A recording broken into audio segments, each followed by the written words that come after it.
আসসালামু আলাইকুম, কেমন আছেন সবাই? চলে আসলাম আনাদার ভিডিও নিয়ে। আমাদের চ্যানেলে বলা যায় একদম এন্ট্রি লেভেলের বাজেট স্মার্টফোনের তেমন কোনো ভিডিও আসে না বললেই চলে, যার জন্য আমরা ভেবেছি একদম বাজেট সিরিজেও কিছু স্মার্টফোন নিয়ে কাজ করব। যার জন্য নিয়ে চলে আসলাম রিসেন্টলি লঞ্চ হওয়া Itel এর A48 এই স্মার্টফোনটি। এটা দেখতে গেলে আউটলুকটি ছিল খুবই চমৎকার, যার জন্য বলা যায় এটার বাহিরের দিকটাই কি চমৎকার নাকি ভেতরে কিছু রয়েছে। সো এই ফোনটির বিস্তারিত নিয়ে সাথে আছে আমি শোভন। সো প্রথমে বলতে চাই, আপনি যদি এখন আমাদের চ্যানেলে সাবস্ক্রাইবার না হয়ে থাকেন, প্লিজ এখনই সাবস্ক্রাইব করে বেল আইকনটি প্রেস করে দিবেন। So let's begin the show. আমাদের আজকের ভিডিওটি স্পন্সর করেছে শপ এন্ড শপ।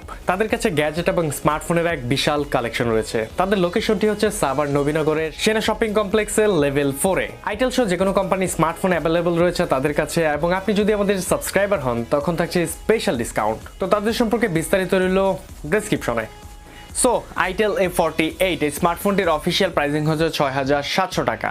সো এই প্রাইসিং এর কোন স্মার্টফোনের এতটা খুঁটিনাটি না বলে অনেকটা ব্রিফলি আলোচনা করা যাক। সো ফোনটি সম্পর্কে প্রথমেই বলবো, ফোনটি যদি আপনি হাতে নেন এবং ব্যাক সাইডটি যদি আপনি প্রথমেই দেখেন, সেক্ষেত্রে কোনোভাবেই এটা বিশ্বাস করবেন না এটা যে ৬,৭০০ টাকার কোনো ফোন। ফোনটির বিল্ড কোয়ালিটি ছিল অনেকটাই প্রিমিয়াম, যা হাতে নিলে খুবই কমফোর্ট ফিল আসছিল। সাথে হচ্ছে এটা যেহেতু ম্যাট ফিনিশের সাথে থাকছে, তার জন্য বলা যায় এটা হাতে খুবই ভালো গ্রিপ দিবে। আর ফোনটির ব্যাক সাইডটি হচ্ছে একটু সানরাইজ প্যাটার্নে থাকছে, যার জন্য বলা যায় ফোনটি হাতে নিলে অবভিয়াসলি ভালোই লাগবে। ফোনটির রিয়ার প্যানেলে একটা ক্যামেরা কাট আউট রয়েছে, তার সাথে থাকছে একটা ফিঙ্গারপ্রিন্ট স্ক্যানার। আর স্ক্যানারটা বলা যায় এই বাজেট রেঞ্জে অনেকটা সারপ্রাইজই হয়েছিলাম প্রথমে, তবে এর পারফরমেন্স দেখে আমি ততটা সন্তুষ্ট ছিলাম না। মানে বলা যায় এটা ততটা অ্যাকুরেটলি কাজ করতে পারছিল না। সাথে হচ্ছে অনেক সময় এটা ডিটেক্ট করতে একটু সমস্যা হয়ে যাচ্ছিল।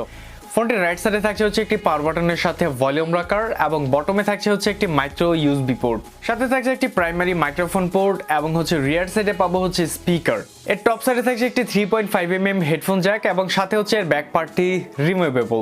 সো এর দুইটা সিম স্লট, সাথে হচ্ছে এর এসডি কার্ড স্লটটি থাকছে ভেতরেই, সাথে এর ব্যাটারি সেকশনটাও থাকছে রিমুভেবল, যার জন্য বলা যায় এই সেগমেন্ট আমার কাছে একদম পছন্দ হয়নি।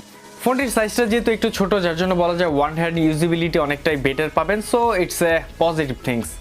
ফোনটিতে ইউজ করা হয়েছে 6.1 ইঞ্চির একটি আইপিএস ডিসপ্লে, যার রেজুলেশনে থাকছে 720p, এবং এর পিপিআই ডেন্সিটি হচ্ছে 271। ফোনটি যেহেতু একদম এন্ট্রি লেভেলের বাজেট ফোন, যার জন্য এর ডিসপ্লে নিয়ে তেমন কোনো কমপ্লেন করার সুযোগ নেই, এবং এর ডিসপ্লের কোয়ালিটিও ভালো ছিল। মানে বলা যায় কন্টেন্ট ওয়াচের ক্ষেত্রে তেমন কোনো নেগেটিভিটির ইস্যু আমরা পাইনি। সাথে ফোনটির টাচ রেসপন্সও ছিল অনেকটাই স্মুথ, যার জন্য বলা যায় ডিসপ্লে কোয়ালিটি অনেকটা বেটার। বাট কথা হচ্ছে এটা যেহেতু একদম বাজেট রেঞ্জ, যার জন্য বলা যায় এর আশেপাশে সাইড ব্যাজেল এবং চিনিরিয়ে অনেকটা বেশি পেয়েছি, যা বলা যায় ফোনটা লুকের দিক থেকে অনেকটাই পিছিয়ে থাকছে। ফোনটিতে থাকছে অ্যান্ড্রয়েড 10, যা থাকছে একটা গো এডিশনে। মানে বলা যায় এটা যেহেতু একদম বাজেট ফোন, যার জন্য এই ফোনটা থাকছে গো ভেরিয়েন্টে।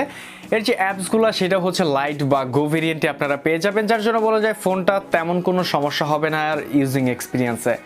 সাথে ফোনটিতে ইউজ করা হয়েছে 1.8 GHz এর কোয়াড কোর বেস একটি চিপসেট, যা মূলত থাকছে কর্টেক্স A53-তে। সাথে ফোনটিতে পাওয়া যাবে হচ্ছে 2GB র্যামের সাথে 32GB ইন্টারনাল স্টোরেজ, যার জন্য বলা যায় ফোনটি একদম লাইট ওয়েট ইউজারদের জন্যই মেড করা হয়েছে। সাথে যদি ফোনটি দিয়ে টুকটাক গেমিং এর কথা বলি, তাহলে বলবো টেম্পল রান অথবা সাবওয়ে সারফেসের মতো টুকটাক গেমগুলোই রান করতে হবে আপনাকে। সাথে লং টাইম গেমিং এর ফলে ফোনটাতে কিছুটা প্রবলেমের সম্মুখীনও হতে পারেন, যার জন্য বলবো ফোনটি দিয়ে লাইট ওয়েট ইউজের ক্ষেত্রে অনেকটা স্যাটিসফাইড থাকবেন আপনি।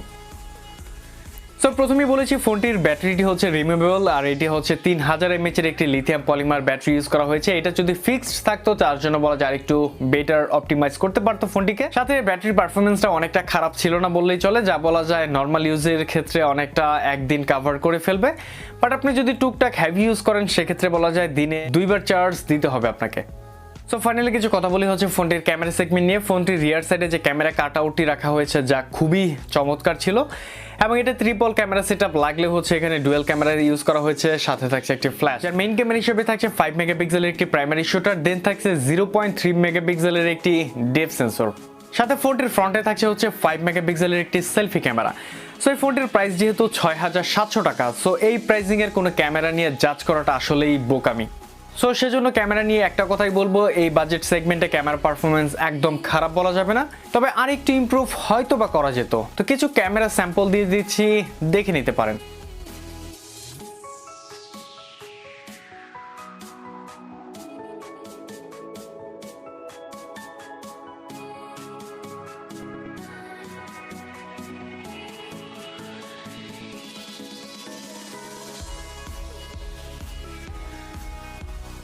সো এই ছিল Itel A48 স্মার্টফোনটি। তো এইবার যদি এই ফোনটি নিয়ে দু একটা কথা বলি, যা হচ্ছে এই ফোনটির প্রাইসিং হচ্ছে ৬৭০০ টাকা। সেই হিসাবে মনে হয়েছে এই ফোনটির প্রাইসিংটা একটু স্লাইডলি বেশি লাগেছে আমার কাছে, যা হচ্ছে এটা ৬০০০ টাকা হলে ইটস এনাফ লাগতো আমার কাছে। তো সেজন্য বলবো আর ৩০০ টাকা যদি আপনি অ্যাড করেন তাহলে আইটেলের ভিশন 1 এই ফোনটি পেয়ে যাবেন।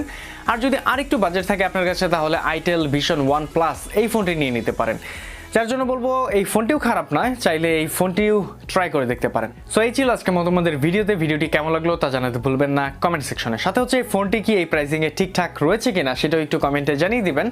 সাথে হচ্ছে আজকের মতো এখান থেকে বিদায় নিতে হচ্ছে আমি শোভন। দেখা হবে পরবর্তী কোনো ভিডিওতে নতুন কোনো টপিক্সের সাথে।